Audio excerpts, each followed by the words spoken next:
নিয়ে একবার হারিয়ে গিয়েছিল পুরো প্লেন।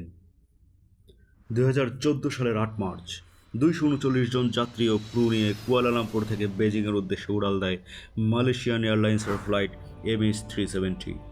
আর সেটাই ছিল তাদের শেষ চিহ্ন। উড্ডয়নের কিছুক্ষণ পরেই প্লেনটির রাডার ও যোগাযোগ ব্যবস্থা থেকে হঠাৎ অদৃশ্য হয়ে যায়। ট্রান্সপন্ডার বন্ধ, আর উপগ্রহে ধরা পড়ে রহস্যজনক পিং, যা দেখায় প্লেনটি আরও 7 ঘন্টা উড়ে গেছে দক্ষিণ দিকে।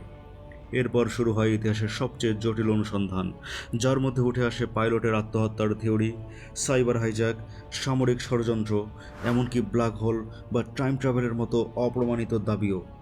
আফ্রিকার উপকূলে কিছু ধ্বংসাবশেষ মিললেও ককপিট, ব্ল্যাক বক্স কিংবা যাত্রীদের কোনো চিহ্ন আজও পাওয়া যায়নি। MH370 শুধু একটি হারিয়ে যাওয়া প্লেন নয়, এটি আধুনিক প্রযুক্তির মাঝে মানুষের অক্ষমতা, ভয় আর অজানার প্রতীক। বিমানের সিরিজে বিমান নিয়ে বিস্ময়কর সব তথ্য জানতে চ্যানেলটি সাবস্ক্রাইব করুন এবং বেল আইকনে প্রেস করুন।